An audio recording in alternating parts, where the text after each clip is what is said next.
Cooperation and conflict, ठीक है, सहयोग और संघर्ष। जब सोशल साइकोलॉजी आप लोग पढ़ते हो उसमें जब ग्रुप डायनेमिक्स की बात होगी तो उसमें विशेष टॉपिक जो आपका है महत्व का वो है कोऑपरेशन एंड कॉन्फ्लिक्ट, सहयोग और संघर्ष। कोऑपरेशन के जस्ट अपोजिट है कॉन्फ्लिक्ट का मुद्दा, ठीक। या तो व्यक्ति सहयोग करेगा, सहयोग नहीं करेगा तो अंतर्द्वंद होगा। मतलब सोशल साइकोलॉजी में आपस में एक दिन है तो दूसरा रात है, इस टाइप का कह सकते हो। Social interactions that influence how individuals and groups interact with one another. Cooperation में होता है साथ में मिलकर काम करना, एक जैसे उद्देश्य होना दो लोगों की अगर हैं। और कॉन्फ्लिक्ट जो होता है वो विरोधी अगर इंटरेस्ट है तब होता है। जैसे राजनीतिक पार्टियों में किसी में कोऑपरेशन है, किसी में विरोध है, वहीं से समझ लो आप लोग, ठीक है। चुनाव चल रहे हैं ना। नीड्स वैल्यूज, अगर वैल्यूज और नीड्स में भी अगर उनके विरोधाभास है तब उनमें अंतर्द्वंद पैदा हुआ, कॉन्फ्लिक्ट पैदा होता है, ठीक है। तो डेफिनेशन क्या है कोऑपरेशन की? कोऑपरेशन जो है group working together to achieve common goals और outcomes often through mutual support, collaboration and shared resources is called cooperation. Cooperation का मतलब है जब लोग एक उद्देश्य को प्राप्त करने के लिए म्यूचुअल सपोर्ट के साथ में, कोलेबोरेशन के साथ में और अपने जो रिसोर्सेज हैं उनका यूज करते हुए जब आगे बढ़ते हैं उसको कहेंगे कोऑपरेशन। कोऑपरेशन क्यों करेगा आदमी? एक बिल्कुल हाई क्लास के आदमी का और बिल्कुल लोअर क्लास के आदमी का कोऑपरेशन तो होगा नहीं ना। जो एक जैसे स्तर के होंगे वही आपस में कोऑपरेट करेंगे, तो उन दोनों के रिसोर्सेज भी लगभग एक जैसे होंगे। मेरे पास जितना पैसा है तुम्हारे पास भी उतना है, ठीक है। तो इसमें पहला उदाहरण है टीम वर्क। टीम के जो मिलके लोग काम करते हैं वो कोऑपरेशन का इसमें पहला उदाहरण है, ठीक है। दूसरा है कोलैबोरेटिव प्रोजेक्ट्स, सहयोगात्मक परियोजना। आपस में प्रोजेक्ट्स होते हैं जो मिलके लोग करते हैं। एक गोल बना लिया, एक सेट कर लिया, कोई असाइनमेंट सेट कर लिया, उसमें दो पार्टी मिलके जब काम कर रहे हैं तो उसको कहेंगे कि कोलैबोरेटिव प्रोजेक्ट में काम कर रहे हैं, आपस में मिलके काम कर रहे हैं, ठीक है। अब ये बड़े स्तर पर भी हो सकता है, आपकी क्लास के स्तर पर भी हो सकता है और बड़े से बड़े ऑर्गेनाइजेशन के लेवल पर भी हो सकता है, ठीक है। नेशनल इंटरनेशनल लेवल तक भी ये बात हो सकती है, ठीक है। सोशल साइकोलॉजी दो लोगों से भी मतलब रखता है और 2 करोड़ लोगों से भी मतलब रखता है, ठीक है। तो इसलिए छोटा भी है सब्जेक्ट और विस्तृत भी बहुत है, ठीक है। और कम्युनिटी सर्विसेज इसका होता है ये सामुदायिक सेवा, ठीक। कि वॉलंटियर्स में cooperate to address community needs such as organising charity events, cleaning up public spaces और providing assistance to vulnerable populations. आप देखते हो जो ये होते हैं हमारे एनजीओ वगैरह और भी कुछ ऐसी संस्थाएं होती हैं, स्वयंसेवी संस्थाएं हैं ना। कोई गाय का भला कर रहे हैं, कोई गरीबों का कंबल बांट रहा है, कोई कुछ कर रहा है, वॉलंटियर्स वाले हैं। तो ये कम्युनिटी सर्विस इसको कहते हैं, सामुदायिक सेवा केंद्र जो होते हैं उन लोगों का भी रोल है। तो सोशल साइकोलॉजी मतलब सोशियोलॉजी इन सब चीज़ों से जुड़ा हुआ है, समाज से जुड़ा हुआ है, ठीक है। तो इसको प्रभावित करने वाली कुछ बातें होती हैं, होती ट्रस्ट, विश्वास होने के कारण भी आपस में लोग जुड़ते हैं। कम्युनिकेशन, संचार के माध्यम एक जैसे होने के कारण भी हम उसमें जुड़ते हैं। और संचार अगर अलग अलग हैं तो उससे भी प्रभावित होगा आपका सहयोग। अब कोऑपरेशन तो हम करना चाहते हैं लेकिन संचार के माध्यम ही नहीं है तो कैसे करेंगे? तो वो भी दुरुस्त होना चाहिए।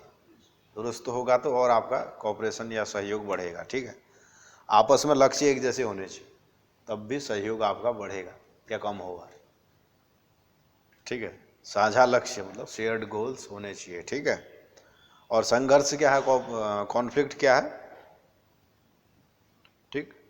कॉन्फ्लिक्ट जो है perceived or actual opposition of interest, goals and values between individuals or groups leading to disagreement, tension and hostility।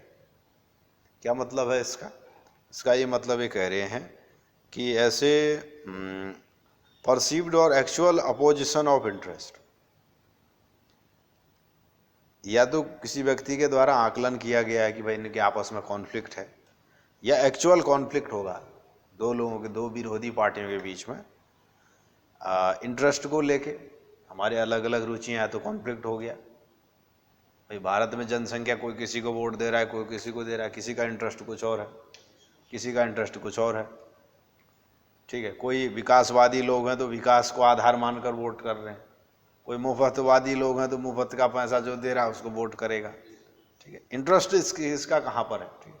कोई जातिवादी व्यक्ति है तो जाति को देख के वोट करेगा, ठीक है। कोई जेंडर माइनॉरिटी वाला है तो जेंडर माइनॉरिटी की भाई जो बात कर रहा है उसको देख के वोट करेगा कि भाई हमारे लिए क्या करेगा ये समाज के लिए। माइनॉरिटीज वाला कहेगा कि माइनॉरिटीज के लिए क्या कर रहा है कोई, ठीक। अपने अपने ग्रुप बटे हुए हैं ना, मानसिकता हमारी जो है सबकी, अपने आप को अलग अलग तो मानते हैं हम, अलग हैं भी, है ना। शरीर अलग है तो अपना अपना अलग तो हम वैसे हैं ही, और समाज में भी एक ग्रुप में बटे हैं, फिर समाज भी अलग अलग हिस्सों में बटा रहता है, फिर देश होता है, राज्य होता है, ऐसे बढ़ते रहती हैं चीज़ें, ठीक है। तो एक जैसे इंटरेस्ट होने के कारण एक जैसे हमारे उद्देश्य भी एक हैं, तब भी हम कॉन्फ्लिक्ट हो सकता है। अगर उद्देश्य अगर विरोध है, विरोधी उद्देश्य है, तब भी मेरा उद्देश्य है कि मैं देश का भला चाह रहा हूँ, मेरा उद्देश्य है कि मैं देश का नहीं अपना अपना भला चाह रहा हूँ, तो वहाँ पर उन दो लोगों में विरोध हो जाएगा। कोई संविधान को मानेगा, कोई अपने धर्म को बड़ा मानेगा, ठीक है, तो वहाँ पर भी विरोध हो जाएगा। कोई व्यक्ति संविधान को आधार मानता है देश में रहने के लिए, एक व्यक्ति ऐसा है जो धर्म के अपने शास्त्र को आधार मानता है, या किसी धर्म ग्रंथ को आधार मान के अपना उस देश का आधार मान के चलेगा, तो उससे भी क्या होगा, विरोध पैदा हो जाएगा, ठीक है। तो एक जैसे गोल होने चाहिए और अलग अलग इंटरेस्ट होंगे तब भी विरोध होगा, और एक जैसे मूल्य होंगे, अच्छा बुरा किसको हम मानते हैं उस कारण से भी विरोध पैदा होता है, डिसएग्रीमेंट पैदा होता है, टेंशन पैदा होता है, झगड़ा फसाद पैदा होता है, ठीक है। तो कॉन्फ्लिक्ट मतलब संघर्ष है, संघर्ष मतलब विरोध, ठीक है। एग्जाम्पल्स इसके क्या हैं जी, इंटरनल डिस्प्यूट, आपस में डिस्प्यूट हो सकते हैं, जैसे आपस में दो भाई भी लड़ सकते हैं, छोटे बच्चे भी अगर लड़ रहे हैं किसी खिलौने के लेके, तो वो भी एक कॉन्फ्लिक्ट का ही उदाहरण है। छोटे लेवल पर, बड़े लेवल पर बड़े देश लड़ रहे हैं किसी ज़मीन के लिए, तो वो भी कॉन्फ्लिक्ट है। वही दो बड़े भाई हो गए अपनी अपनी गांव की ज़मीन के लिए लड़ रहे हैं, तो वो भी एक कॉन्फ्लिक्ट है। क्यों है, क्योंकि इंटरेस्ट है ना, कॉमन इंटरेस्ट है, उसको भी चाहिए उसको भी चाहिए। कॉन्फ्लिक्ट ऑफ इंटरेस्ट एक शब्द आता है, रिसर्च कल के दिन करोगे तो इसका मतलब ये होता है कि जो हम रिसर्च कर रहे हैं क्या किसी अन्य व्यक्ति का इसमें कॉन्फ्लिक्ट तो नहीं है, इंटरेस्ट तो नहीं है, उसको कहते हैं कॉन्फ्लिक्ट ऑफ इंटरेस्ट, ठीक है। अब रिसर्च करोगे जब 4 ईयर BA की बाद, तब की बात है, ठीक है। तो उसके लिए तैयार रहो, तो लंबा नहीं है रास्ता, है ना। इंटर ग्रुप कॉन्फ्लिक्ट होते हैं, अंतर समूह संघर्ष, ये भी होते हैं, समूहों के बीच में होते हैं, और ऑर्गेनाइजेशनल लेवल पर भी कॉन्फ्लिक्ट होते हैं, ठीक है। छोटे बच्चों के लेवल पर भी हमने कह दिया, इंटरनल भी हमने बात कर लिया, ग्रुप में भी हो सकता है, और बड़े से बड़े ऑर्गेनाइजेशनल लेवल पर भी ये हो सकते हैं कॉन्फ्लिक्ट, ठीक है। तो इसको प्रभावित करने वाली कुछ बातें हैं, प्रतियोगिता का भाव होने से प्रभावित होता है, कंपटीशन का भाव होगा तब कॉन्फ्लिक्ट पैदा होगा, ठीक है। मैं आगे बढ़ जाऊँ, मैं ज़्यादा खा लूँ, मैं ज़्यादा कमा लूँ, ठीक है। परसीव्ड इनजस्टिस है, किसी को लगेगा भाई अन्याय हो रहा है मेरे साथ, उसको लगेगा नहीं भाई मैंने तो न्याय किया है, तब भी कॉन्फ्लिक्ट हो गया, ठीक है।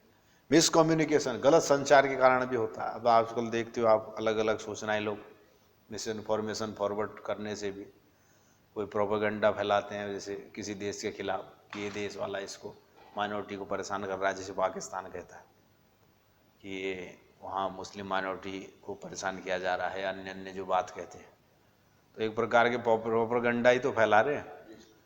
और जैसे यहाँ के वहाँ पाकिस्तान के लोग कह सकते हैं कि वहाँ ठीक है, वहाँ इस तरीके से परेशान कर रहे हैं, यहाँ के हम कह रहे हैं कि वहाँ हिंदुओं को परेशान कर रहे हैं, ठीक है। तो मिसकम्युनिकेशन अगर सही से, मतलब मिसकम्युनिकेशन अगर आगे फैल रहा है तो उससे भी आपका कॉन्फ्लिक्ट प्रभावित होगा, ठीक है। कम्युनिकेशन के सोर्स से दुरुस्त होने चाहिए, और देने वाला व्यक्ति, सूचना देने वाला और सूचना को प्राप्त करने वाला व्यक्ति के बीच में कोई ऐसा नहीं होना चाहिए सूचना को बदल दे, जो मीडिएटर नहीं होना चाहिए, ठीक है। उससे भी गड़बड़ हो जाती है, ठीक है। सहिष्णुता कहाँ से आएगी, भाई भाई वाला भाव नहीं आएगा ना, समाज में एक रास्ता नहीं आएगी, ठीक है। एक रास्ता आने के लिए भी कम्युनिकेशन के सोर्सेज भी अच्छे होने चाहिए, ठीक है। तो यही कुछ इसमें सामान्य सी बातें हैं, ठीक है। नेक्स्ट आपका टॉपिक है ग्रुप डिसीजन मेकिंग, ठीक है। इसको बाद में कल डिस्कस करेंगे, ठीक है। ग्रुप डिसीजन मेकिंग में समूह निर्णय, समूह के तौर पर आदमी कैसे निर्णय लेता है। आपने पिछली क्लासों में पढ़ा होगा, BA में एक आता है डिसीजन मेकिंग करके चैप्टर, तो उसमें तो पर्सनल डिसीजन मेकिंग होता है। अब यह है कि ग्रुप डिसीजन मेकिंग क्या है, ठीक है। मतलब कुछ एक ऐसी प्रॉब्लम है जो सबकी आपस में मिलके जो सॉल्व करना चाह रहे हैं। आपके ग्रुप की क्या प्रॉब्लम है? आप जैसे कल ही कह रहे थे लड़के कि हमारे मार्क्स का मुद्दा है, हम उठाएंगे वहाँ जाके। तो ग्रुप डिसीजन मेकिंग हो रहा है ना, अकेला तो नहीं करेगा कोई, ग्रुप अपना निर्णय लेगा, आपस में बैठेंगे, तो उसको ग्रुप डिसीजन मेकिंग कहते हैं। ठीक है।